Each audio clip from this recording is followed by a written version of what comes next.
All right, it's now approximately 5:31, so we'll go ahead and call the Finance Committee meeting to order. So tonight we have resolution number 10 to adopt a fiscal policy for discretionary funds of the Common Council of the City of Lawrence, proposed by Councilor Chevlot. So Tom, would you like to take us through your thought on that a little bit and be happy to. Background on it? Be happy to. So last year was the first year that, from a council perspective, that we earmarked monies or funds that the council had complete discretion over how to use it. And there was several disbursements of those funds. And there was some feedback that I got that it seemed to be pretty subjective of where the funds went. So there was funds that were distributed to an organization for a repair of a roof. There was a couple of other nonprofits. And so what I was attempting to do was to try to bring those discretionary funds similarly in line with how most every other funding mechanism that the city is guided by via ordinance. And so, for example, if the administration wants to go out and hire a contractor, and that particular contractor, the contract is for over $25,000, there's a policy in place that provides guidelines and stipulations on how those funds get dispersed. It goes before the council, et cetera, et cetera. And so all I was trying to do was try to bring in guidelines and practices around the funds that the council has total discretion in order to be somewhat compliant with how every other dollar of the taxpayers' money is spent. Because as it stands right now, those monies can be dispersed by majority vote of 5 or 6 or 7 to whatever organization, however, whenever. And so all I was trying to do is to attempt to make sure that not only for this council, but for councils 10 and 15 years from now, to put some guidelines and some guardrails around those funds to make sure that they are benefiting the entire city rather than certain organizations or groups.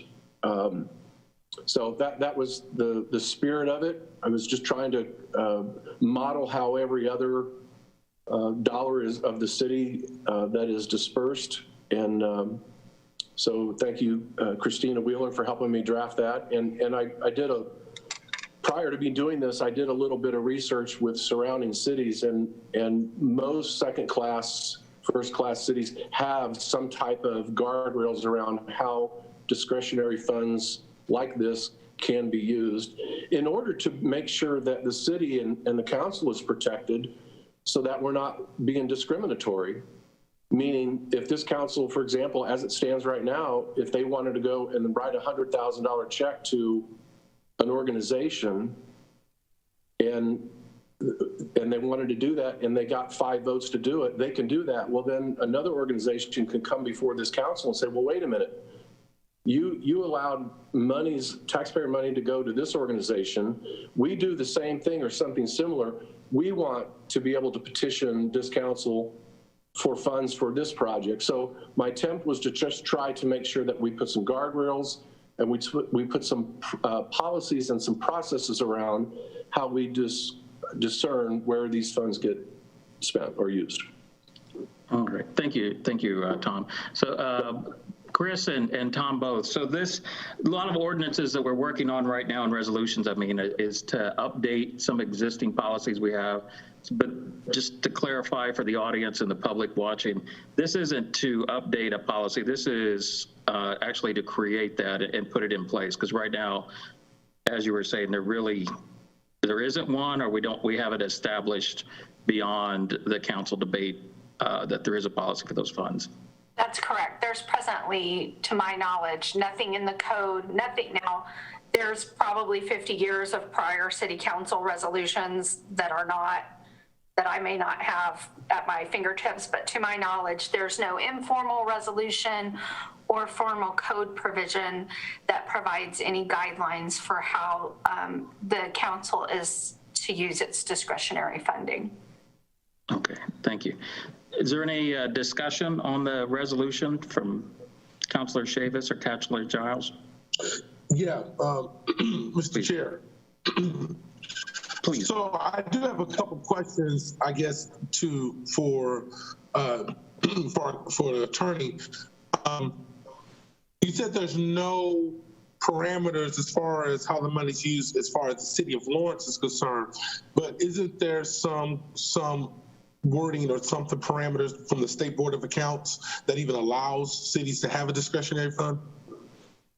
I would likely say that Mr. Fenwick is a much better expert on the State Board of Accounts rules than I am, but certainly any expenditures of the city tracking those expenses needs to follow State Board of Accounts rules. Off the top of my head, I am not aware of a specific State Board of Accounts rules other than normal internal control type things. I don't know, Jason, if you're aware of anything specific to discretionary funding?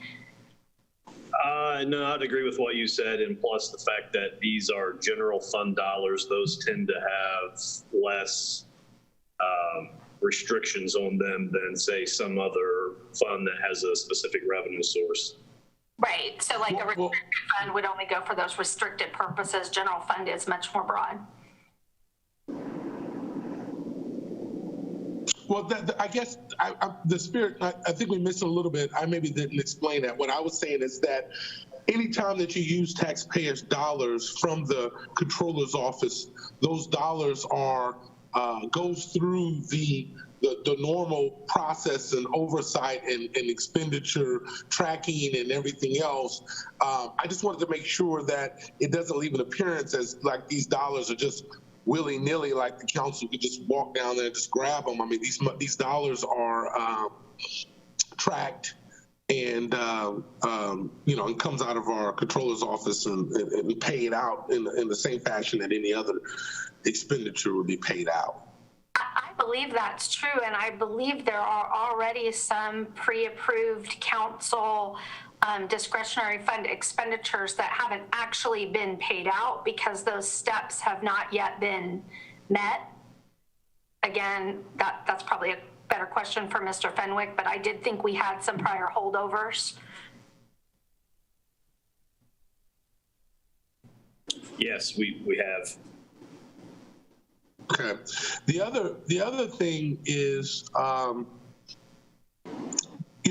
the opportunity to support organizations within our city that builds to the fabric and adds a value to our city, I think should be up for debate by the council to receive those votes before those dollars are gone out. So it's not in a sense that, yes, the majority has the say in this situation, the same as they do in everything else. But yes, we supported a nonprofit organization that was a veteran organization. We supported organizations that work with youth in our community, and we've supported organizations that work with the impoverished in our organization, in our city. And of course, that's not the direct work of the city, but that is, these discretionary dollars allows the city to be somewhat of a helping hand to help some of those organizations be a solution to some of the pains and ills of our community, as well as being able to help. We use those dollars, I believe, to help with our gateway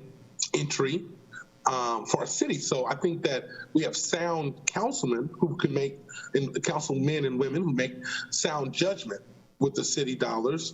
And so that's why I don't necessarily believe that we need to have strict parameters in the ordinance. Not opposing any framework, but I do think that the money should be allowed to be flexible when we have so few opportunities for flexibility. This is Councilor Chavis. Mr. Chair, if I can have the floor. Yeah, please wait. Please go ahead. Thank you. So I'm in support of us putting some structure. I do agree with what Councilor Giles has stated, and I think that Section 1 still allows us that flexibility. I think that at any point, anyone in the community can petition us for anything that they want, and we would give them the respect of hearing their petition and then casting a vote. So I want to make sure that, that opportunity is available to anyone and any counselor. The projects that we've approved so far have been brought to us by Gateway was by that particular neighborhood association that was trying to get that done on behalf of them and to benefit the city, obviously. And the other organizations were brought to us by other counselors. So I think that that's a good thing to continue to do. I do agree that, the monies should not be solely for charitable interests, but I think that charitable or city or whatever should be given that opportunity if they so desire to petition the council. So I'm good with pretty much everything on here. I think that I would like to see us actually use the discretionary fund for projects, or if there is a charitable organization that we think would be good for our community to support. But I don't think that we should cover unexpected revenue shortfalls with our discretionary money. And that's just my opinion.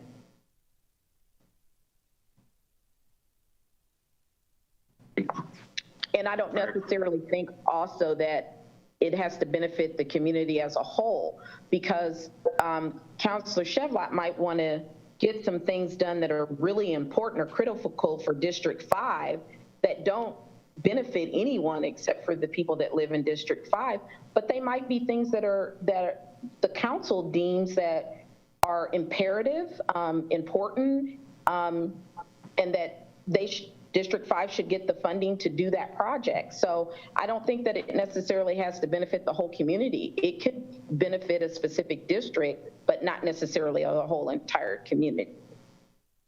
So that's just a thought as well. Yeah, I'll go ahead, Tom. Well, I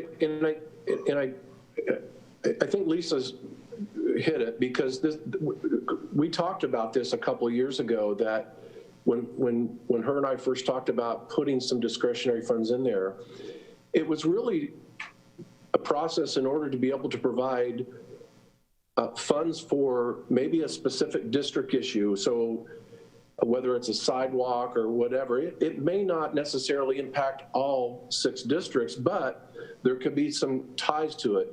And again, my position on this is to try to make sure that we just put some guardrails around this. Look, I run a nonprofit, and I would love to be able to come before this council and say, hey, I'm building a new pregnancy center here. I'd love to be able to have some funds to do that. But I would never dream to do that, because it kind of crosses a line, in my opinion. So I looked at this through the prism of running a nonprofit, but more importantly, how does this help all the other district council members and the at-larges to make sure we just have some good guidance? And is this the end all to be all? I don't know. I just asked, when I approached Christina to help me kind of draft this together, I just thought this put the necessary guardrails around it initially. And maybe as things go on, we could maybe refine it. But right now, it's wide open. Right now, these funds, any council member can go before this council, or go to a nonprofit, or go to a church and say, yeah, come before the council. And we don't have structure. We don't have guidelines around it. So my attempt is to try to just make sure we put some processes around it, and not find ourselves kind of wading out in the water without any buoys. So to kind of going with Councilor Chavis's, that sentence she was looking at, I was kind of had a question about the second half of that sentence. and not intended to solely benefit private or charitable interests. So There you go. if I understand what you're saying, Councilor Chevlot, that if it benefited the community, but not solely a charitable interest, then a nonprofit organization could still apply? You're muted. You're muted. Yes, yes. Because what has happened thus far has only been charitable or nonprofit. And so I wanted to make sure we weren't setting a precedent.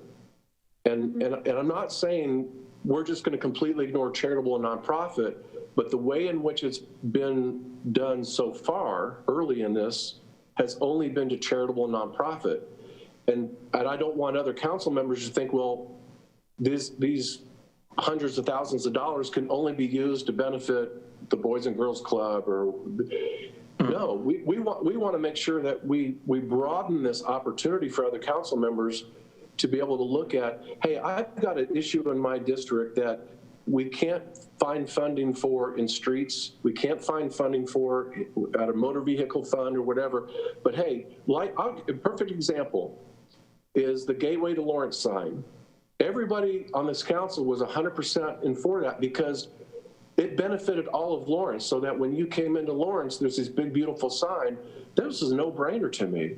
Was it a nonprofit that did this? I believe it was, but it wasn't necessarily a specific nonprofit, but it benefited all of Lawrence because it was a reflection of Lawrence. So my point is, I just didn't want us to get pigeonholed into this is a revenue stream for other nonprofits, but we're not going to entertain anything else. And so that's why the language is in there. It's just not to benefit the nonprofit.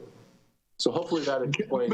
Mr. Chair, please. Yeah, go ahead, Councilor Jones. I want to make sure that this is not any nonprofit can show up. We've only entertained nonprofits that are from Lawrence. We've only entertained nonprofits that serve Lawrence. And in my particular district, more than a sign that says welcome to Lawrence, I have constituents from this mom that's looking for something for her child to do to the conservative lady who was in our building complaining about teenagers walking the neighborhood. So we supported United Lawrence Methodist program that works with young people from the ages of 12 and 15 over the summer so that they have something positive to do.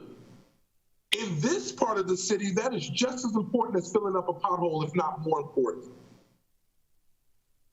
And so it's not to have a chastising flavor, but I want to make sure that when they say it didn't benefit everybody, it benefits everybody if crime prevention is number one in this city. So I look at every effort that some may look at as just supporting a nonprofit. I look at that as crime prevention as well.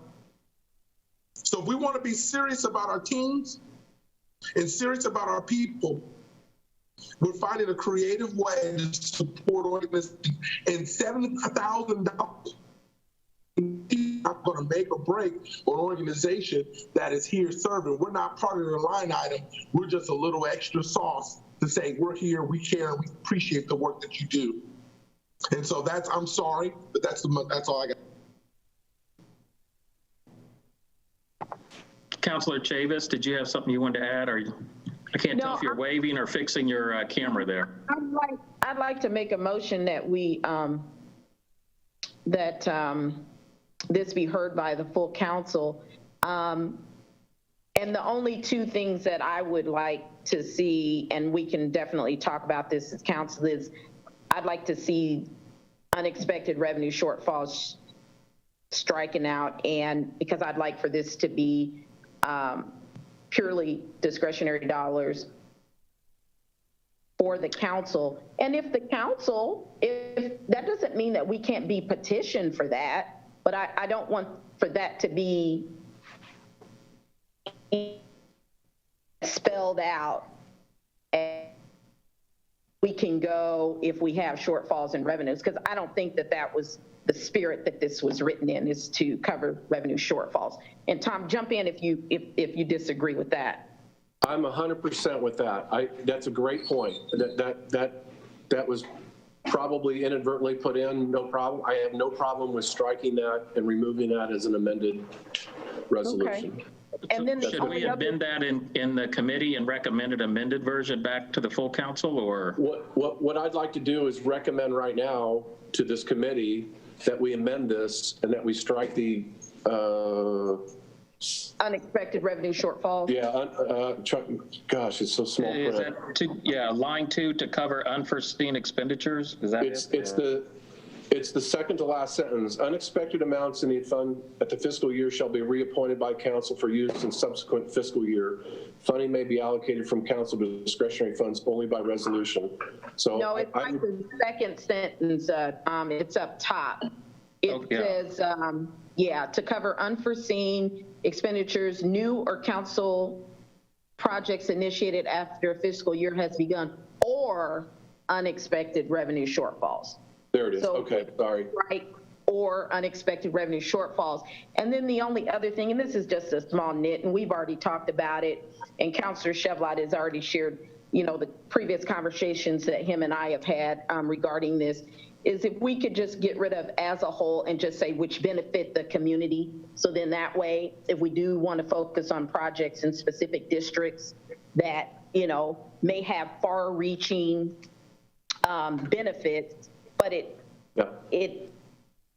so that would be the two things that I would recommend that we amend, and I'm full support of this resolution. Chris, are you taking good notes? I'm trying. I do want to share a concern with Councilor Denny, if I could have the floor just to clarify. Yeah, please, go ahead. Okay, I'm just concerned that as I look at it, hindsight's 20/20. Tom and I worked on this, and as we talk through it, I think we can make this better. I've got those two things noted, but I think it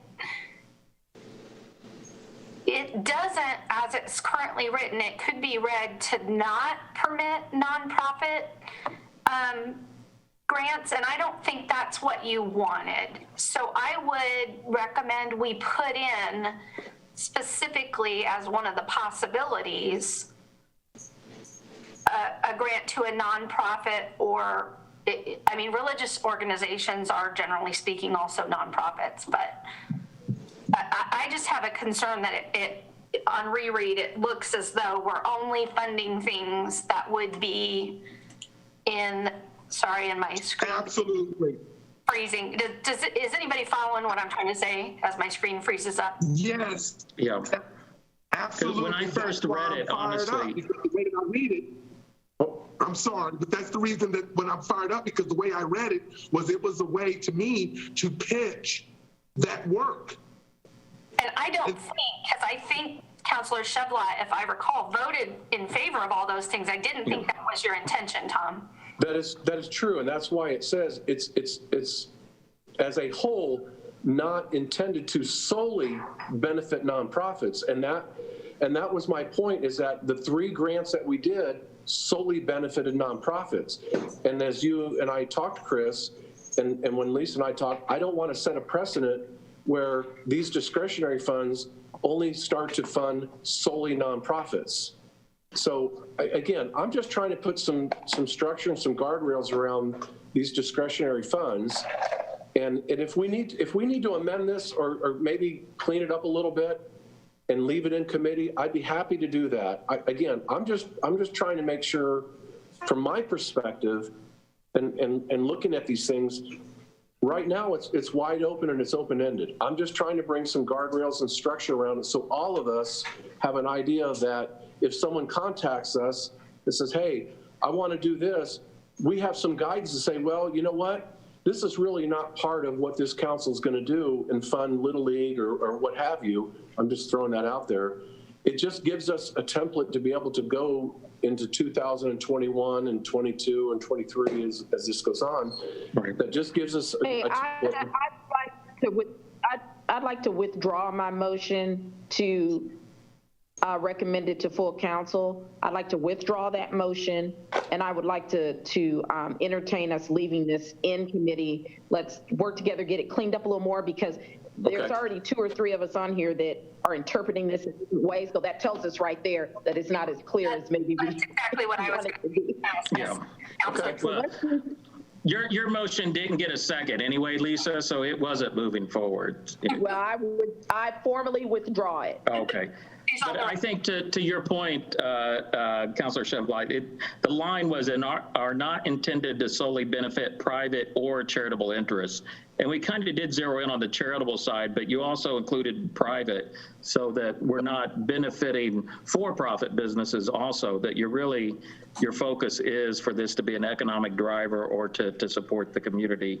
Yeah. And for us to be able to even go laser focused on the particular neighborhoods and communities. Yeah, so here, okay, this is good. Yeah. So this is, I'm the one that sponsored this, so let me pull it back, and I'll reach out to those who have thoughts or questions, and I just won't limit it to the 4 of us on this committee.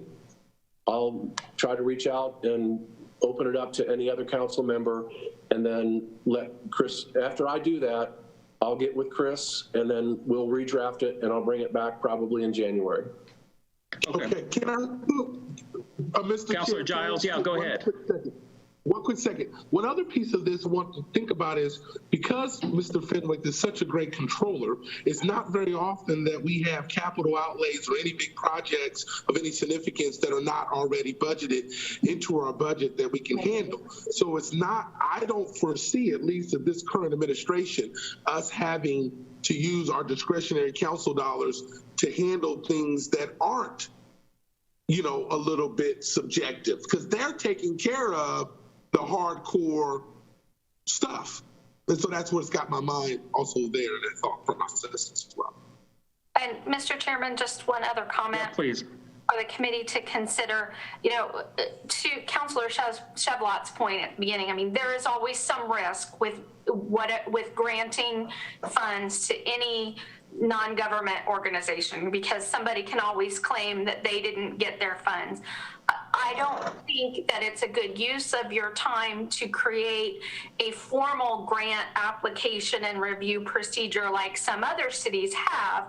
However, I would put forth for your consideration whether at some point, once you get these guardrails in place, you want to make a more public announcement that says, please contact your counselor about any ideas you might have. We can't fund everybody, but we have a small amount of money, and we'd like to hear from local organizations about their needs, you know, and if we can't get you this year, maybe we can get you next year, maybe we can work with you.